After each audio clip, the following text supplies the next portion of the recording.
So generally architects and interior designers people think are very expensive to hire, and it's a luxury to have an architect and interior designing working with them.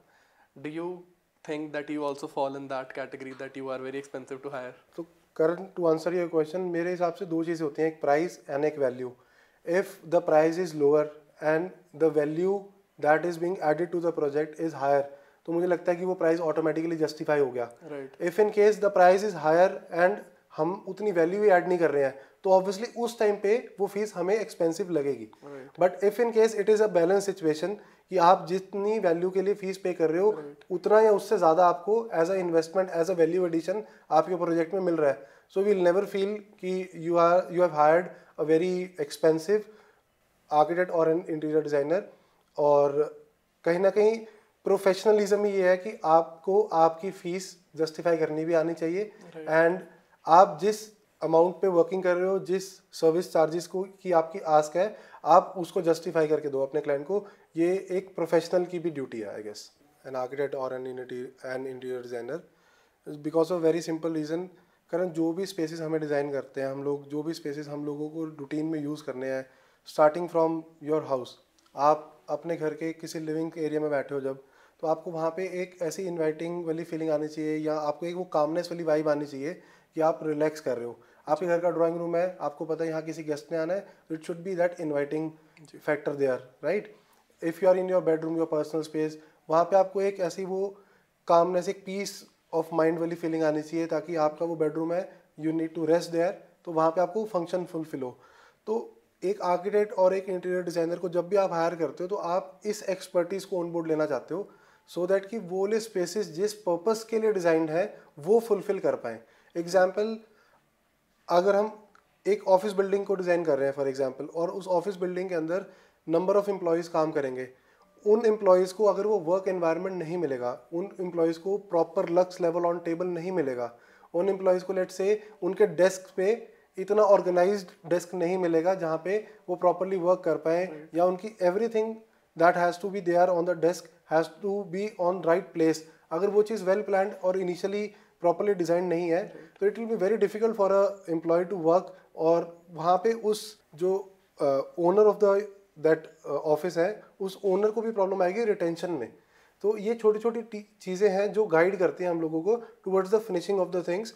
और ये जो spaces हैं जिसको हम exactly right space को right जगह पे use कर पाएँ, एंड एक स्पेस के अंदर मैक्सिमम आउटपुट कैसे निकाल सकते हैं, तो that is the major core of a designer, जो हमारे इनिशियली लेआउट वाले पार्ट में हमें हेल्प करता है, ताकि हम लोग मैक्सिमम एरिया को यूटिलाइज कर पाएँ और मैक्सिमम चीज़ें उसका एज अ आउटपुट दे पाएँ.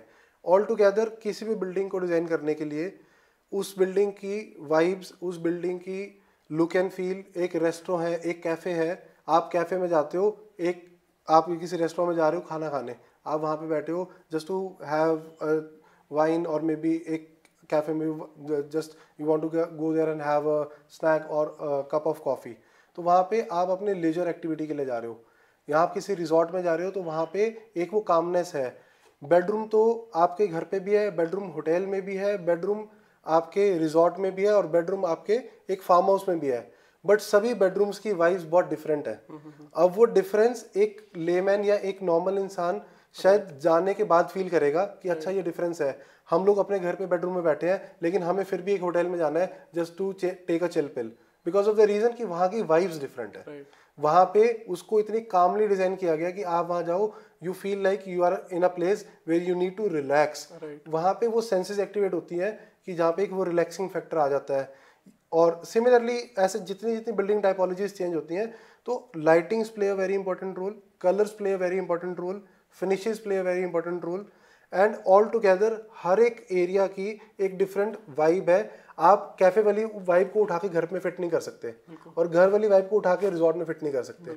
हर स्पेस का एक अपना फंक्शन है, हर स्पेस का एक पर्टिकुलर आउटकम है जिसके लिए हम वो चीज़ को डिज़ाइन कर रहे हैं. तो ये जो एक्सपर्टाइज है, ये किसी एक प्रोफेशनल को इतने साल के एक्सपीरियंस के बाद आता है. और वो चीज़ अगर हम सोचते हैं कि शायद हम लोग बहुत हायर साइड पे कर रहे हैं, तो कहीं ना कहीं जब हम टोटलिटी में वर्किंग करते हैं और ये स्पेसिस को जस्टिफिकेशन मिल जाए, तो शायद वो महंगा नहीं लगता. And secondly, what I believe is कि professionals always try to save upon your time. जब टाइम बचता है तो आपके कुछ पैसे भी बचते हैं। Also they try to make you meet somebody जहाँ से आपको sourcing and procurement easily and अच्छे प्राइजेस पे हो जाए।